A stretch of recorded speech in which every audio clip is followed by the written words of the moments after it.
Hey, what's up? What's good, everybody? Welcome to the Christmas edition of Chauncey Vision. This is the show where I talk about all the movie and TV ish. I'm talking about action, comedy, sci fi, drama, horror, you name it, I'm here to proclaim it.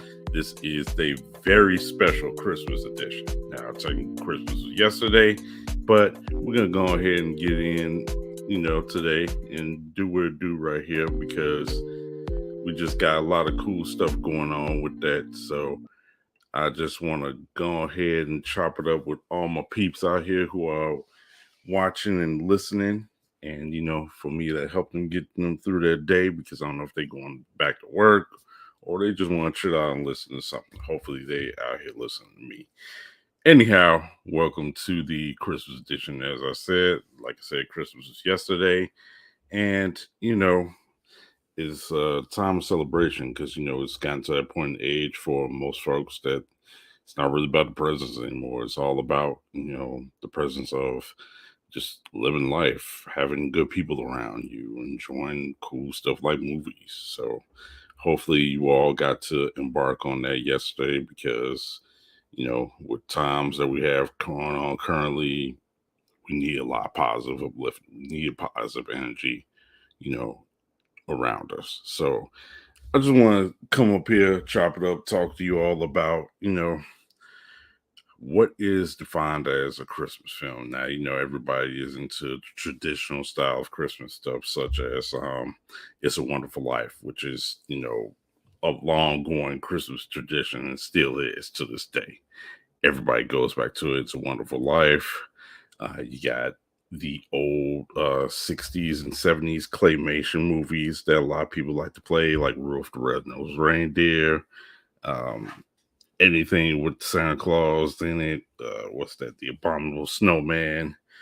Uh, just all those classics or what have you. A lot of people like to go to from time to time, but as times progress, you have certain other movies and stuff that kind of redefined the era of what the Christmas movie is. Because one that a lot of people have run to, especially myself back in the day, was a Christmas Story. With little Ralphie and them, and the Red Ranger rifle and all that craziness that he embarked on trying to get to it.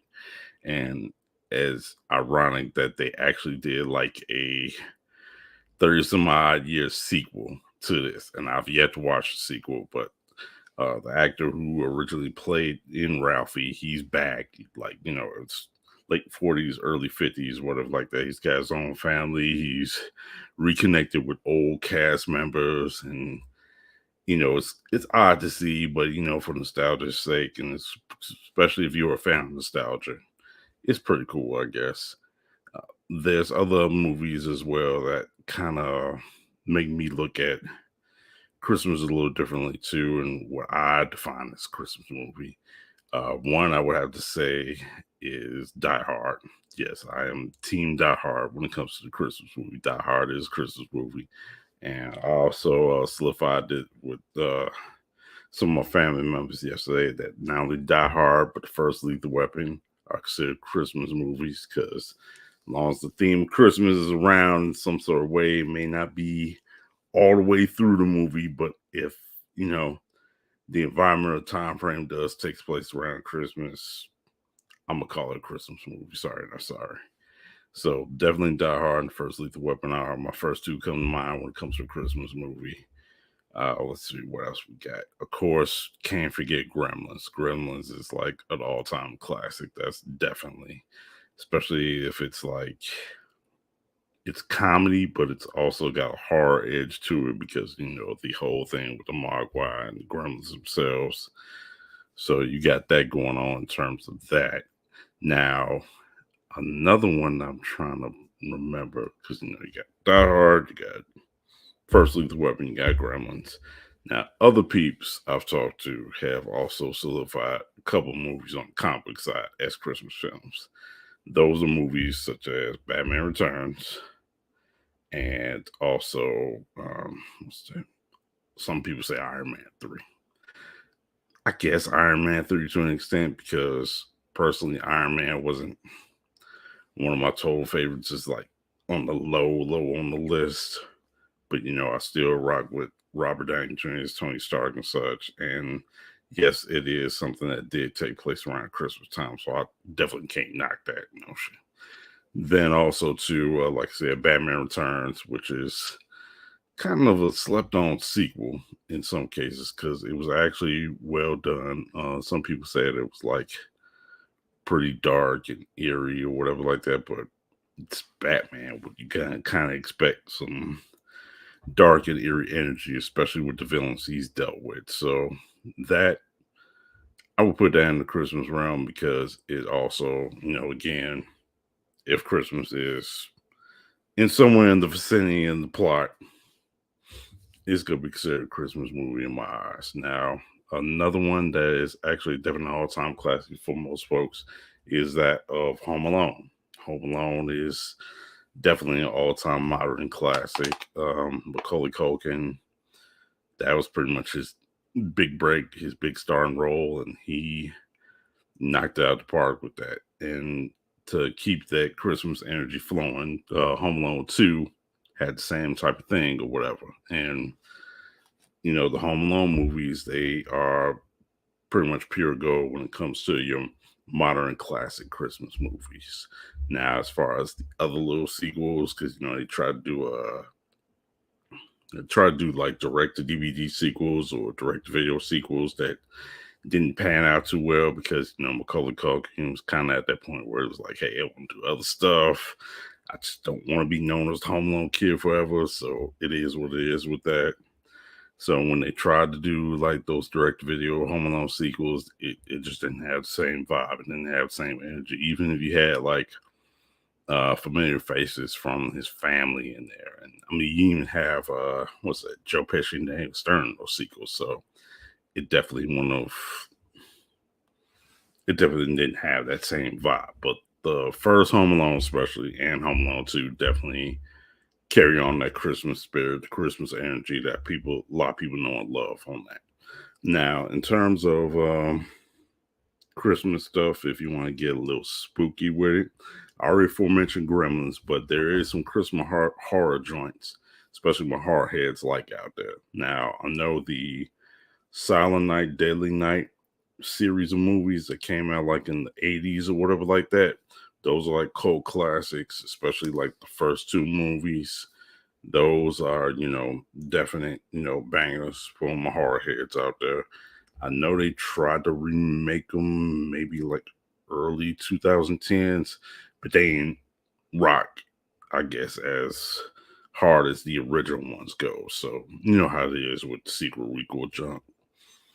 Some will love it, some don't. So it is what it is. Another one that is like that, that's kind of notorious for it, is Black Christmas, because there was the original one that came out in the late 70s.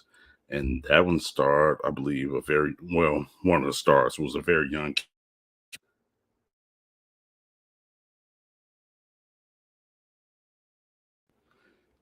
Sorry about that little mic issue. But anyhow, like I was saying, the Black Christmas, the original one that came out in the early to mid 70s, one of the stars was very young, Carrie Fisher, or, late beloved Carrie Fisher, Princess Leia, before she became Princess Leia, that is. She was part of that. Then I know they did a remake in '06. Carrie Fisher was part of that one, but she kind of played the role of kind of like a college dean or a college either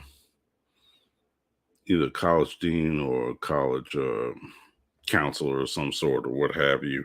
And you had maybe a couple of familiar faces of the horror realm up in there. I believe the actress name Michelle Trachtenberg. If you all watched Buffy the Vampire Slayer the series back then, she played the little sister that they added on for the last couple of seasons.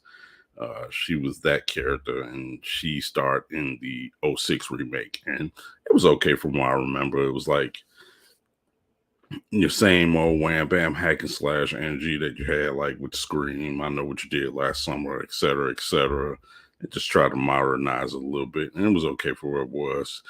I know, surprisingly, they tried to remake it one more time in 2019. Now, the 2019 version of Black Christmas, it kind of caught major flack for, I guess, being a little too quote unquote woke or a little too feminist like, supposedly, because, well, I mean, the last couple movies had all women cast, so, but you know how it is these days. Your little crybaby fans want to whine and cry and nitpick about certain stuff or whatever. And supposedly there was a movie that kind of was notoriously accused of just browbeating with, girl power and women power and feminism and stuff like that. And it wasn't as fully well received as the last two runs of Black Christmas. So you got that version out also. But in terms of horror joint, in terms of Christmas, two that I want to highly recommend, in my opinion, I think will rock. One is something that came out, I want to say it was 2018, 2019, Krampus. That one came out in theaters. That one had Tony Collette. You remember him from Hereditary. Um, what's that? Yeah, Tony Collette from Hereditary. What's the other actor? Adam Scott. He played like the douchey, super cool brother in Step Brothers, and an ensemble cast of character actors and actresses that were involved in that. That was well done because the creature effects were amazing. The setting was on point. It was, no pun intended, quite chilling because most of it took place in snow, but it was just the atmosphere that was, just formed through that, and just again the creature effects were just off the wall and insane, and I liked it because that had a nostalgia factor in it as well. Because when you can do stuff where your practical effects can turn out to be as good as, if not better, than the CGI stuff they try to get away with these days, it's kind of a winner in my opinion. So Krampus is one. Another Christmas horror joint that I would highly recommend, in my opinion, that would be great is that of Christmas Bloody Christmas. Now, this is something that just recently came out this year, and it's from a group called Channel 83. And Channel 83, they kind of have this niche thing of doing nostalgia movies, but they also have like it modernize it, but it still got some nostalgia energy, i.e., with the music. Like you'll have some scenes that'll play like the synthwave music that they play a lot in the 80s movies or whatever. Then they'll switch from that to doing like some heavy punk rock music that goes along with it. So it is really wild because Christmas Blade Christmas, to, not get too off kilter. Basically, if you take Terminator, take out the whole time travel type ish, take Terminator, make it take place in Christmas, minus the time travel stuff.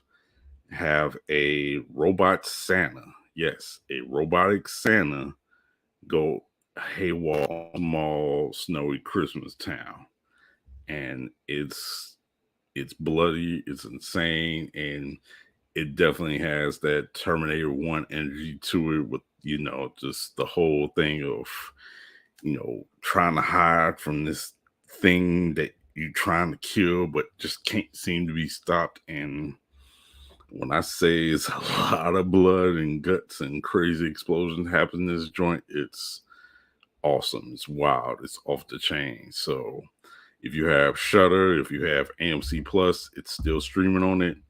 I highly recommend Christmas Blade Christmas. That's a definite winner on that one, on that end. So by all means, check it out. Highly recommend it. Do it. But kind of going back to a couple of Christmas joints that I feel near and dear to me. Like I said, Die Hard is one of them because, of course, growing up on the west side of Chicago, Die Hard was kind of like that go-to movie around Christmas season for me because, like, I was kind of at age too, where I was just like, I've seen the claymation Christmas story so many times, and I've seen just other little stuff that I've been accustomed to over the years. Just it's like, okay, I need something new, I need something different. So I finally sat down and watched Die Hard, and I watched it. Shout out to my older brother.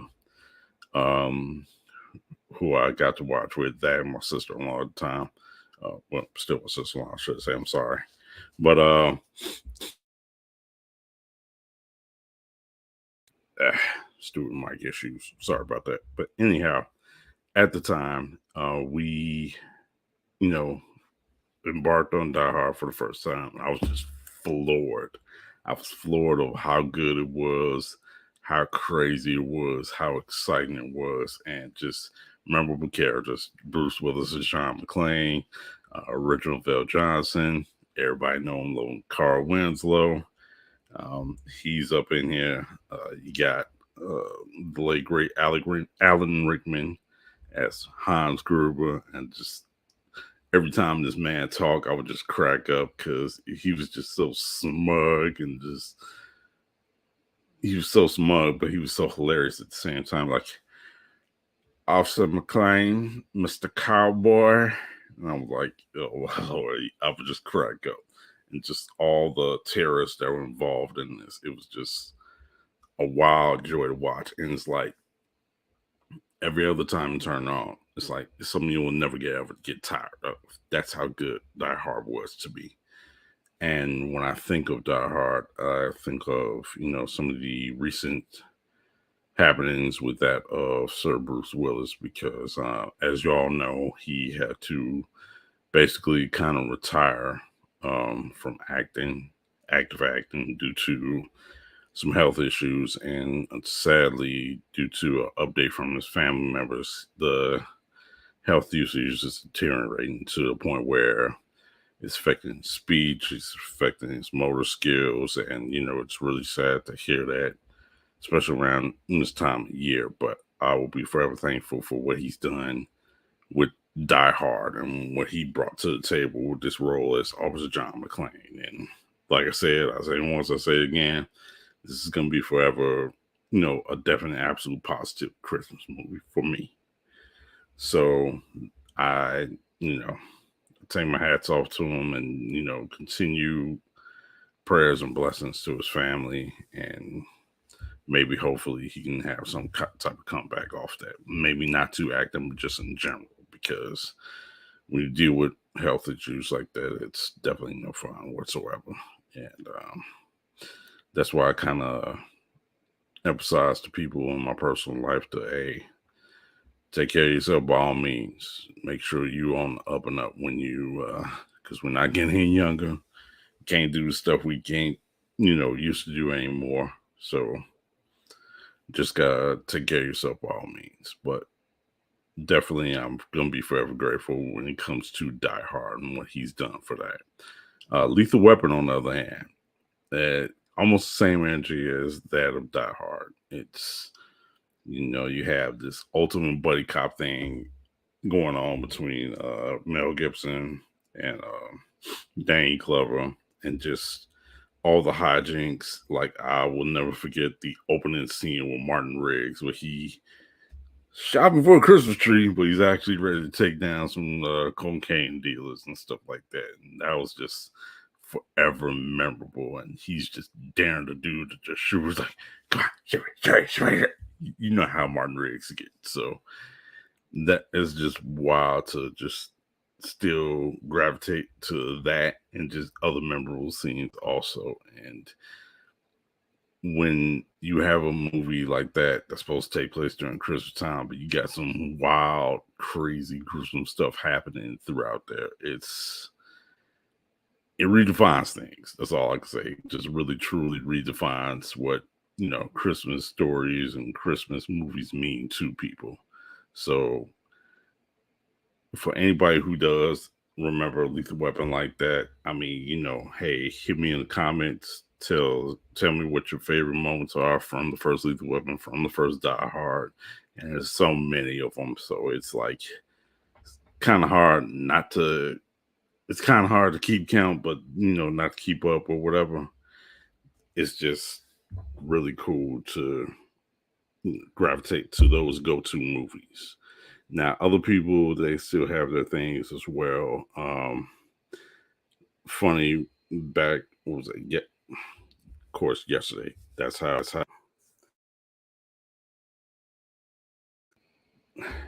yeah, kind of going back in regards to yesterday, I also talked with some of the family. Jingle All the Way happened. That one with Arnold Schwarzenegger, Sinbad. The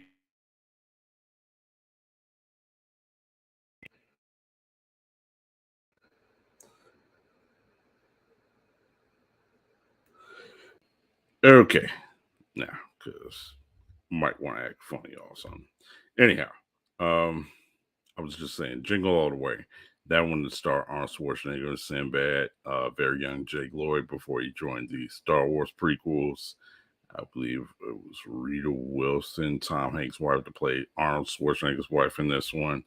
So it was the madcap, crazy family comedy about, um, you know, a father winning the love of his son by going through this madcap wild goose chase on finding this ultimate Turbo Man toy, to just win his kid over to let him know, like, hey, I love him and stuff like that. And of course, if you all remember seeing Jingle All the Way, you had like other memorable appearances.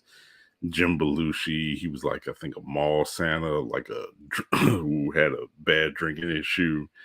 Legendary Robert Conrad from old school Wild Wild West TV series that the unfortunate Will Smith movie was based on. He was up in there. He played like a police chief or something like that.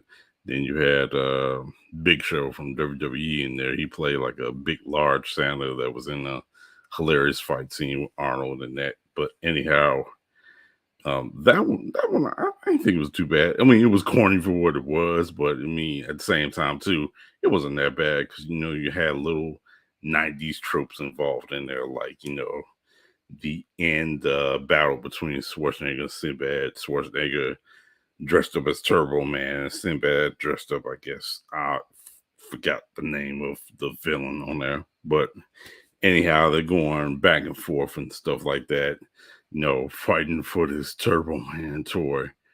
And then, there's this you got little Jake Lloyd hanging up in, great peril, trying to, get help and stuff like that. And of course, when he drops, Arnold goes for the save in the Turbo Man suit and flies up, saves his kid, and this and that, and warm heart, little family moment and stuff like that. So it's it was corny, but it was also funny too. So I know some people love Jingle All the Way like that, so I'm not gonna back it too hard, but it is what it is with that one. So I mean, I'm trying to think of other stuff. Oh, something that also came out recently that I can fail to forget. The Guardians of the Galaxy Christmas special. Yes, if you have Disney Plus, if you've yet to see it, it's a perfect thing. It's a perfect time to still check it out because it's up. That one was pretty hilarious. It was pretty funny. I know everybody's kind of bagging on James Gunn because of the whole DC dramatic debacle that's happening, especially with them letting the fans know that he's not having Henry Cavill back as Superman. So everybody in their feelings about, you know, Mr. Gunn at the moment, but you can't bag on him too hard because he gave us two good Guardians movies and he did this special. And we're about to have three, which is going to be the last of the Guardians trilogy. So can't beat up on the man too hard. Now, going back to this Guardians Christmas special, it was light, it was warm hearted, it was hilarious. The Guardians doing their usual thing or whatever, trying to, well, mainly Drax and Mantis kind of teaming up to bring Christmas to Star Lord because he's stuck in space. He's missing the tradition of Christmas. He's missing Yandu. He's missing Gamora. So it's like he's kind of there, but he's not there. He's feeling kind of empty. So Drax and Mantis go on this hilarious madcap trip from space to Earth to grab the one and only Kevin Bacon. Yes, Mr. Footloose himself. And Kevin Bacon in this is off the wall hilarious, knocks it out the park. I mean, this man can do no wrong when it comes to acting to me, whether he's being, accidentally or intentionally comical, whether he's just stone faced dramatic or, just in some type of suspense thriller or something like that. Kevin Bacon goes with the flow well, man, and he does an excellent job in this. And obviously, playing himself, he does an excellent job. So, by all means, if you want to just ragtag good time with some Marvel characters in there, being the Guardians, of course, and just some good, wholesome, warm heart fun, courtesy of Marvel. By all means, check out that Guardians Christmas special if you have not seen it yet. Definitely recommend it. And that's some of the main stuff I could think of in regards to your Christmas watching. Because Christmas is, as traditionally is, a lot of people have a lot of love and they go hard. They go hard when it comes to Christmas and they want to watch stuff that is either traditional and is upstanding, or they want like a little twist of stuff to, bring out, I guess, a different side of them that correlates to them and what Christmas means to them. It could be just for fun, it could be just for kicks, it's something that just tugs the heartstrings. It's whatever. So those are some of my few picks that I would recommend in regards to Christmas watching, Christmas viewing, what have you.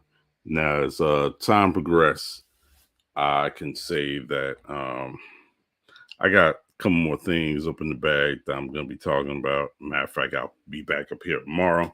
I'm talking about my best of 2022. I'm talking about the movie stuff, the TV stuff. Try to get a gang of people involved in this one. I know it's going to be kind of last minute, but I'm going to make it do what it do. And then after that, I think I'm going to take quite a hiatus, a little bit of hiatus, not too much of a big hiatus, because I want to go ahead and regroup.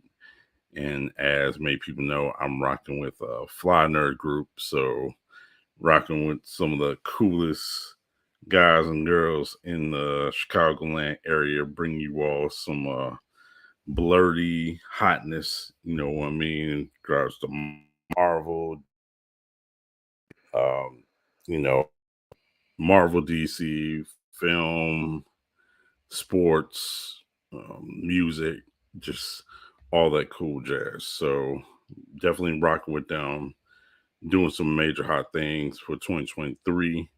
So after I come off that hiatus, I'm gonna come back with Chauncey Vision. I'm gonna come back with probably a few more specials or what have you. Gonna talk about some things. Maybe I'm gonna kick up some things, a few more notches in regards to some of these specials, get some panels happening, and just keep doing the damn thing. Just keep talking this movie ish, whether it's me by myself or just other people, chatting up with me, talking about all this movie ish. And either way, I greatly appreciate anybody who gave me a shout out here.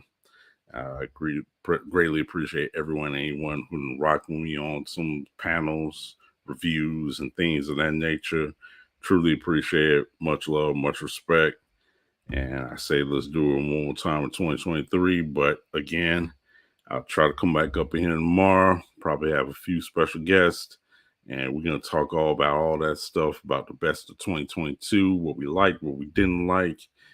And we're going to have a blast with it. So until then, I shall speak to you all tomorrow. Stay safe, stay warm. Get your Christmas watch on some stuff if you haven't watched anything already, or watch it again and again. And hit me in the comment section. Let me know what movies you think are, Christmas specials or underrated Christmas specials. So until then, two finger salute.